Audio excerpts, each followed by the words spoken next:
நாடு முழுவதும் மக்களவைத் தேர்தலுக்கான வாக்குப்பதிவு 7 கட்டங்களாக நடைபெற்று வரும் நிலையில் கோடை வெயில் அதிகரிப்பதால் அடுத்த கட்ட நடவடிக்கை எடுப்பது தொடர்பாக தேர்தல் ஆணையம் ஆலோசனை நடத்தி வருகிறது. அண்மை செய்தியாக பார்க்கிறோம். கூடுதல் விவரங்களோடு செய்தியாளர் சுசித்ரா இணைக்கிறார். சுசித்ரா, விவரங்கள்.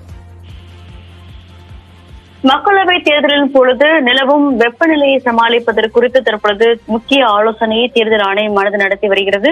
மிக முக்கியமாக மத்திய சுகாதாரத்துறை அமைச்சகம், மத்திய தேசிய பேரிடர் மேலாண்மை ஆணையம் மட்டுமல்லாமல் இந்திய வானிலை ஆய்வு மையம் ஆகிய 3 அமைப்புகளுடன் முக்கிய ஆலோசனையை தற்பொழுது தேர்தல் ஆணையத்தினுடைய 3 ஆணையர்களும் நடத்தி வருகிறார்கள். குறிப்பாக அதிகரித்து வரும் பல்வேறு மாநிலங்களில் வெப்ப நிலையானது அதிகரித்து வரும் நிலையில் வெப்ப அலை வீசக்கூடும் என்ற ஒரு அறிவிப்பையும் நேற்று வானிலை ஆய்வு மையமானது வெளியிட்டிருந்தது. அந்த அறிவிப்பின் அடிப்படையில் இந்த ஒரு முன்னேற்பாட்டு பணிகளுக்காக இந்த ஒரு ஆலோசனையை தேர்தல் ஆணையத்துடைய அதிகாரிகள் நடத்தி வருகிறார்கள். 3 தேர்தல் ஆணையர்களும் இந்த ஆலோசனை கூட்டத்தில், டெல்லியில் நடைபெற்று வரும் ஆலோசனை கூட்டத்தில் பங்கேற்றிருக்கிறார்கள்.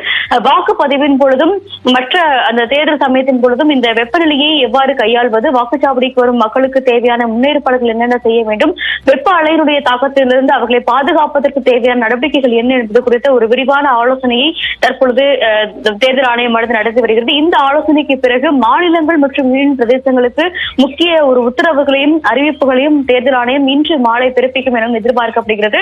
ஏற்கனவே மேற்கு வங்கம், மத்திய பிரதேசம், ராஜஸ்தான் உள்ளிட்ட மாநிலங்களில் வெப்ப அலையானது ஏற்கனவே அடிக்க தொடங்கி இருக்கிறது எனவும் வரும் காலங்களில் அதனை எவ்வாறு சமாளிப்பது, குறிப்பாக தேர்தல் நிலத்தில் இதை எவ்வாறு கையாள்வது என்பது தொடர்பான ஒரு முக்கிய ஆலோசனை தான் தற்போது தேர்தல் ஆணையத்துடைய 3 ஆணையர்களுமே நடத்தி வருகிறார்கள்.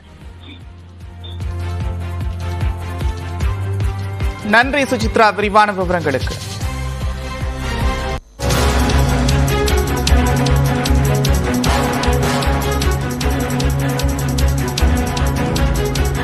முல்லை பெரியாறு விவகாரத்தில் இந்திய நில அளவைத்துறையின் அறிக்கையை ஏற்க முடியாது என்று தமிழ்நாடு அரசு தெரிவித்திருக்கிறது. அண்மை செய்தியாக பார்க்கிறோம். கூடுதல் விவரங்களோடு செய்தியாளர் சுசித்ரா இணைக்கிறார். சுசித்ரா, விவரங்கள்.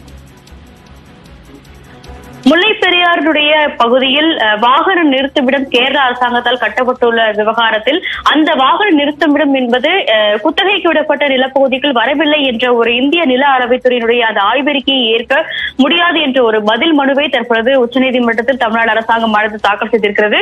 அந்த மனுவில் நீர்பிடிப்பு மற்றும் நீர் பரவல் பகுதியினுடைய எல்லைகள் பெரியார் மற்றும் குமிழி கிராமத்தில் உள்ளது என்பதை நில அளவைத்துறையால் கடந்த 1924ஆம் ஆண்டு தயாரிக்கப்பட்ட வரைபடத்தில் குறிப்பிடப்பட்டது. ஆனால் அதை இந்த ஆய்வின் பொழுது நில அளவைத்துறை என்பது கணக்கில் எடுத்துக் கொள்ளப்படவில்லை என்ற ஒரு கருத்தை தமிழ்நாடு அரசாங்கமானது முன்வைத்திருக்கிறது. மெகா வாகன நிறுத்தம் கட்டும் இடத்தினுடைய அந்த மூலப்பகுதி என்பது தரைத்தளம் எங்கு உள்ளது என்பதை ஆய்வு செய்வதற்கு நில அளவைத்துறை என்பது தவறிவிட்டது என்ற ஒரு குற்றச்சாட்டையும் தற்பொழுது தெரிவித்திருக்கிறார்கள். இது மட்டுமல்லாமல் எல்லை நிர்ணயம் செய்யும் பொழுது தமிழ்நாட்டினுடைய கோரிக்கைகள் என்பது முழுமையாக ஏற்கப்படவில்லை எனவும், மெகா வாகன நிறுத்தம் என்பது உணவகம், பேட்டரி வாகன ரீசார்ஜ் செய்யும், கழிவுநீர் சுத்திகரிப்பு நிலையம், வரவேற்பறை உள்ளிட்ட பல்வேறு அம்சங்களை உள்ளடக்கியது. அந்த பகுதிகளையும் கணக்கில் எடுப்பதற்கு நில அளவைத்துறை என்பது தவறிவிட்டது என்ற ஒரு கருத்தை இந்த பதில் மனுவில் தற்போது தமிழ்நாடு அரசாங்கமானது முன்வைத்திருக்கிறது. இந்த இந்திய நில அளவைத்துறையுடைய ஆய்வை தனியாகவே நடத்தியுள்ளது. இந்த குறித்த விவரங்கள் என்பது தமிழ்நாடு அரசுக்கு வழங்கப்படவில்லை என்ற ஒரு குற்றச்சாட்டையும் தமிழ்நாடு அரசாங்கமானது இந்த பதில் மனுவில் முன்வைத்திருக்கிறது. இந்த வழக்கினுடைய விசாரணை என்பது இன்னும் சற்று நேரத்தில் உச்சநீதிமன்றத்தில் விசாரணைக்கு வர இருக்கிறது. அதற்கு முன்னதாகத்தான் இந்த ஒரு எழுத்துப்பூர்வ பதில் மனுவை பிரமாண பத்திரமாக தமிழ்நாடு அரசாங்கமானது தாக்கல் செய்திருக்கிறது. நன்றி சுசித்ரா, விரிவான விவரங்களுக்கு.